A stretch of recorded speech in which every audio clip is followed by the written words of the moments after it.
ದ್ವಿತೀಯ PUC ಪೂರ್ವಸಿದ್ಧತಾ ಪರೀಕ್ಷಾ ಜನವರಿ 2024 ವ್ಯವಹಾರ ಅಧ್ಯಯನ ಮೈಸೂರು ಜಿಲ್ಲೆಯ ಕ್ವೆಶ್ಚನ್ ಪೇಪರ್ ಇಲ್ಲಿದೆ. ಮಕ್ಕಳು ನಿಮಗೆಲ್ಲ ಗೊತ್ತಿರೋ ಹಾಗೆ ನಿಮ್ಮ ಆ್ಯನ್ಯುವಲ್ ಎಕ್ಸಾಮಲ್ಲಿ ಕ್ವೆಶ್ಚನ್ ಪೇಪರ್ ಬಂದು 4 ಪಾರ್ಟ್ ಆಗಿ ಡಿವೈಡ್ ಆಗಿರುತ್ತೆ. ವಿಭಾಗ ಎ, ವಿಭಾಗ ಬಿ, ವಿಭಾಗ ಸಿ, ವಿಭಾಗ ಡಿ ಅಂತ ಹೇಳಿ. ಮೊದಲನೇ ಭಾಗದಲ್ಲಿ 4 ಮೈನ್ಸ್ ಬರುತ್ತೆ. ಸರಿಯಾದ ಉತ್ತರವನ್ನು ಆರಿಸಿ ಬರೆಯಿರಿ, ಹಾಗೆ ಬಿಟ್ಟ ಸ್ಥಳ ತುಂಬಿರಿ, ಜೊತೆಗೆ ಹೊಂದಿಸಿ ಬರೆಯಿರಿ. ಹಾಗೆ ಕೆಳಗಿನ ಪ್ರಶ್ನೆಗಳಲ್ಲಿ ಪ್ರತಿಯೊಂದಕ್ಕೂ ಒಂದು ಪದ ಅಥವಾ ಒಂದು ವಾಕ್ಯದಲ್ಲಿ ಉತ್ತರಿಸಿ. ಈ 4 ಮೇನು ವಿಭಾಗ ಎ ಅಲ್ಲಿ ಬರುತ್ತೆ. ಓಕೆ, ಮೊದಲನೇ ಭಾಗದಲ್ಲಿ ಮೊದಲನೇ ಮೇನ್ ನೋಡಿ, ಸರಿಯಾದ ಉತ್ತರವನ್ನು ಆರಿಸಿ ಬರೆಯಿರಿ. ನೀತಿಯ ರಚನೆಯ ಕಾರ್ಯವು ಆಪ್ಷನ್ ಅ ಉನ್ನತ ಹಂತದ ವ್ಯವಸ್ಥಾಪಕರದ್ದು, ಆಪ್ಷನ್ ಅ ಮಧ್ಯಮ ಹಂತದ ವ್ಯವಸ್ಥಾಪಕರದ್ದು, ಆಪ್ಷನ್ ಇ ಬಂದು ಕಾರ್ಯಾತ್ಮಕ ನಿರ್ವಹಣೆಯ ವರದ್ದು, ಆಪ್ಷನ್ ಇ ಬಂದು ಮೇಲಿನ ಎಲ್ಲವೂ. ಇದಕ್ಕೆ ಆನ್ಸರ್ ಬಂದು ಆಯ್ಕೆ ಆ ಉನ್ನತ ಹಂತದ ವ್ಯವಸ್ಥಾಪಕರದ್ದು. ಓಕೆ, ಮುಂದಿನ ಪ್ರಶ್ನೆ ನೋಡಿ. ಒಂದು ಕಾರ್ಯ ಮಾಡಲು ಒಂದು ಉನ್ನತ ಮಾರ್ಗವನ್ನು ನಿರ್ವಹಣೆಯು ಕಂಡುಹಿಡಿಯಬೇಕು. ಈ ವಾಕ್ಯದಲ್ಲಿ ವೈಜ್ಞಾನಿಕ ನಿರ್ವಹಣೆಯ ಯಾವ ತಂತ್ರವನ್ನು ವ್ಯಾಖ್ಯಾನಿಸಲಾಗಿದೆ?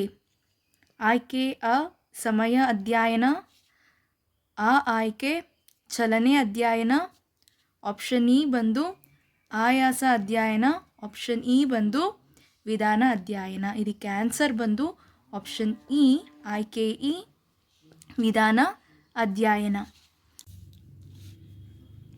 ಇನ್ನು ಮೂರನೇ ಪ್ರಶ್ನೆ ನೋಡಿ ಮಕ್ಕಳ. ಈ ಕೆಳಗಿನವುಗಳಲ್ಲಿ ಯಾವುದು ಒಂದು ಯೋಜನೆಯಲ್ಲ? ಆಯ್ಕೆ 1 ಉದ್ದೇಶಗಳು, ಆಯ್ಕೆ 2 ಸಮನ್ವಯತೆ, ಆಪ್ಷನ್ 3 ಮುಂಗಡ ಪತ್ರ, ಆಪ್ಷನ್ ಇ ನಿಯಮ. ಇದಕ್ಕೆ ಉತ್ತರ ಬಂದು ಸಮನ್ವಯತೆ, ಆಪ್ಷನ್ ಆ. ಓಕೆ, ಮುಂದಿನ ಪ್ರಶ್ನೆ ನೋಡಿ. ಕೆಲಸ ನಿರ್ವಹಿಸುವಲ್ಲಿ ಪರಸ್ಪರ ಸ್ಪಂದಿಸುವಿಕೆ ಕಾರಣದಿಂದ ಸಹಜ ಸ್ಫೂರ್ತಿಯಿಂದ ಪ್ರಾರಂಭವಾಗುವ ಸಾಮಾಜಿಕ ಸಂಬಂಧಗಳ ಜಾಲ ಬಂಧವೆಂದರೆ? ಅ ಔಪಚಾರಿಕ ಸಂಘಟನೆ, ಆ ಅನೌಪಚಾರಿಕ ಸಂಘಟನೆ, ಇ ವಿಕೇಂದ್ರೀಕರಣ, ಆಪ್ಷನ್ ಇ ಪ್ರತಿನಿಯೋಜನೆ. ಇದಕ್ಕೆ ಆನ್ಸರ್ ಬಂದು ಆಪ್ಷನ್ ಅ ಅನೌಪಚಾರಿಕ ಸಂಘಟನೆ. ಇನ್ನು ಮುಂದಿನ ಪ್ರಶ್ನೆ ನೋಡಿ. ಈ ಕೆಳಗಿನವುಗಳಲ್ಲಿ ಯಾವುದು ಮಾರಾಟ ಪ್ರಕ್ರಿಯೆಯ ಮಿಶ್ರಣದ ಮೂಲಾಂಶ ಅಲ್ಲ? ಆಪ್ಷನ್ ಅ ಉತ್ಪನ್ನ, ಆಪ್ಷನ್ ಅ ಬೆಲೆ, ಆಯ್ಕೆ ಇ ಪ್ರವರ್ತನೆ, ಆಯ್ಕೆ ಇ ಖರೀದಿ. ಇದಕ್ಕೆ ಉತ್ತರ ಬಂದು ಆಯ್ಕೆ 4 ಖರೀದಿ. ಇನ್ನು ಎರಡನೇ ಮೇನ್ ನೋಡಿ. ಈ ಕೆಳಗಿನ ಬಿಟ್ಟ ಸ್ಥಳಗಳಿಗೆ ಸರಿಯಾದ ಉತ್ತರವನ್ನು ಆಯ್ಕೆ ಮಾಡಿ ಬರೆಯಿರಿ. ಅನೌಪಚಾರಿಕ, ಇಲ್ಲೇ ನಿಮಗೆ ಆಪ್ಷನ್ಸ್ ಕೊಟ್ಬಿಟ್ಟಿದ್ದಾನೆ. ಅನೌಪಚಾರಿಕ ಲಾಭದ ಮರುಹೂಡಿಕೆ, ಶೂನ್ಯ ಹಂತ ಹೆನ್ರಿ ಫಯಾಲ್, ಮಾನಸಿಕ FW ಟೇಲರ್. ಸಾಮಾನ್ಯ ನಿರ್ವಹಣೆಯ ಪಿತಾಮಹ ಹೆನ್ರಿ ಫಯಾಲ್. ಯೋಜಿಸುವಿಕೆಯು ಡ್ಯಾಶ್ ಪ್ರಕ್ರಿಯೆಯಾಗಿದೆ, ಮಾನಸಿಕ ಪ್ರಕ್ರಿಯೆಯಾಗಿದೆ. ದ್ರಾಕ್ಷಿ ಬಳ್ಳಿಯು ಡ್ಯಾಶ್ ಸಂವಹನವಾಗಿದೆ, ಅನೌಪಚಾರಿಕ ಸಂವಹನವಾಗಿದೆ.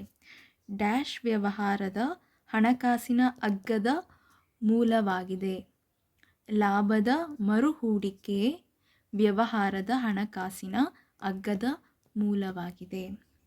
ಡ್ಯಾಶ್ ನೇರ ವಿತರಣಾ ಮಾರ್ಗವಾಗಿದೆ, ಶೂನ್ಯ ಹಂತ ನೇರ ವಿತರಣಾ ಮಾರ್ಗವಾಗಿದೆ. ಇನ್ನು ಮೂರನೇ ಮೇನು ಹೊಂದಿಸಿ ಬರೆಯಿರಿ. Set A, set B. Set ಎಯಲ್ಲಿ ಕೊಟ್ಟಿರುವಂಥ ಪ್ರಶ್ನೆಗಳು ನೋಡಿ.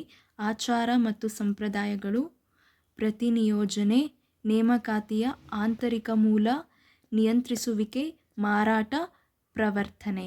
ಸೆಟ್ ಬಿಯಲ್ಲಿ ಉತ್ತರದಾಯಿತ್ವ, ಬಡ್ತಿ, ಭವಿಷ್ಯ ಮತ್ತು ಗತಿಸಿದ್ದನ್ನು ನೋಡುವುದಾಗಿದೆ. ಸಾಮಾಜಿಕ ಪರಿಸರ ಗತಿಸಿದ್ದನ್ನು ನೋಡುವುದು ಲಕ್ಕಿ ಡ್ರಾ.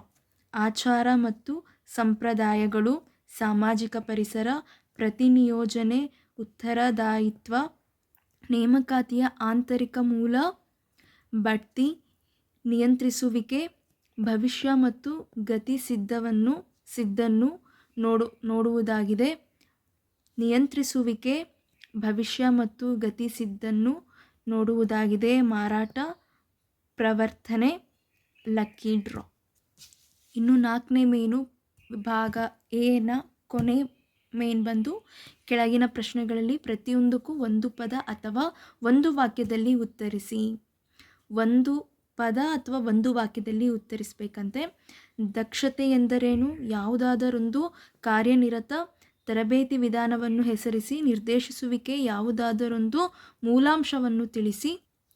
ಹಣಕಾಸು ನಿರ್ವಹಣೆಯ ಪ್ರಾಥಮಿಕ ಉದ್ದೇಶವನ್ನು ತಿಳಿಸಿ. ಯಾವ ಕಾಯಿದೆಯು ಗ್ರಾಹಕ ಸಂರಕ್ಷಣಾ ಕಾಯಿದೆ 1986 ತಿದ್ದುಪಡಿ ಮಾಡಿ ಬದಲಿಸಿದೆ?